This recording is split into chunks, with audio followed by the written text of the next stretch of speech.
So I don't know if you guys have heard about this guy who sexually assaulted a girl and got 6 months in jail time for it. It was a violent, brutal assault, and the judge showed leniency to this guy and said basically that sentencing him to jail for any longer than like a year would be not like beneficial to him. And that then his dad wrote this thing about how it would ruin his future to be labeled a sexual predator for the rest of his life. And I've been reading these stories, and I've been just different accounts of different papers that are covering this. And the crazy thing to me is that it is feeding a rape culture. And I don't really speak out a lot about things that are happening in the world. I just don't. I usually keep my peace, and I just let people discuss what they want to discuss because this is America, so, you can have your opinion.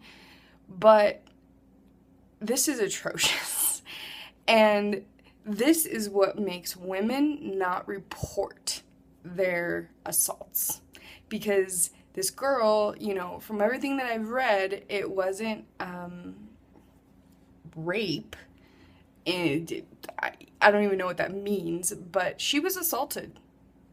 He took his hand and put it inside of her, and she was assaulted. And I read the letter that she wrote him, and it was beautiful, and it was strong, and it was fantastic. And she said, you may not want to live with this title of sexual offender the rest of your life, but I have to live with what you did to me the rest of my life.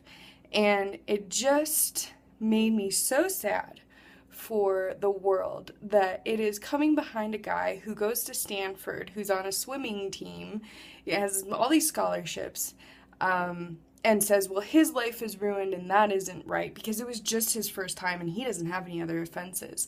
And that is, and I think a lot of people are up in arms about this, that it's wrong. You're legitimizing rape in a sense of, oh, well, it was just his first time and we shouldn't be too hard on him.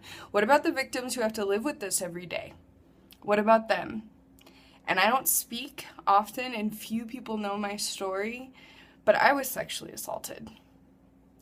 And I was not conscious. Well, I was drugged. And it was by someone that I knew.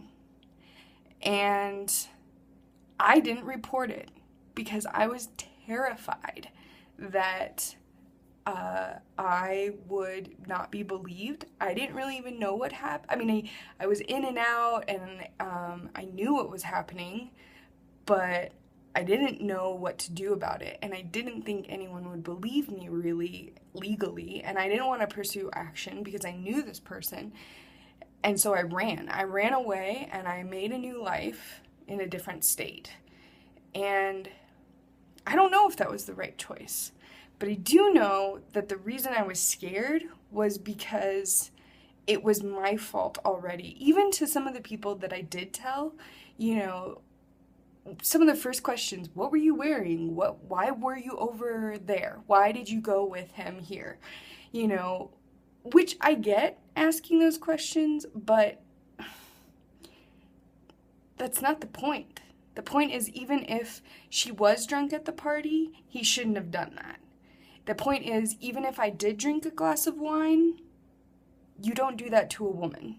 You don't hold her and make her captive and not let her go and assault her repeatedly when she's trying to get away and say no.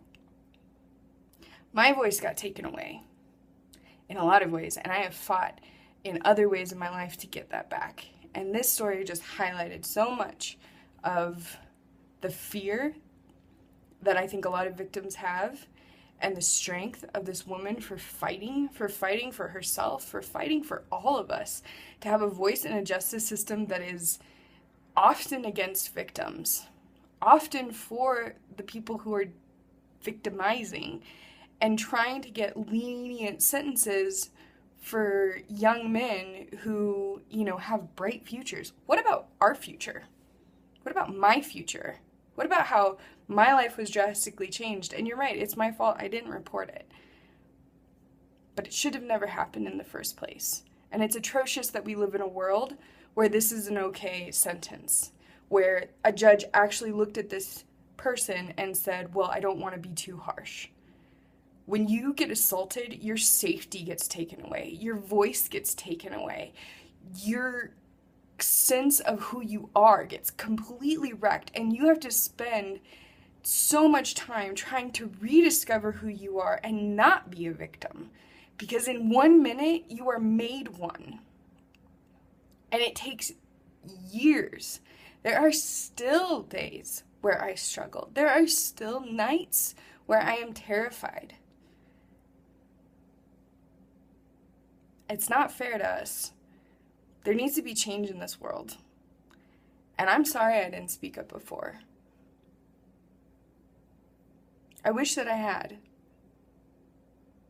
But hopefully this story, her story, my story, will make a difference. We'll start to make change happen in a way that people won't be afraid to come forward, because they'll trust that they're going to get justice. And that's what I have to say about all that.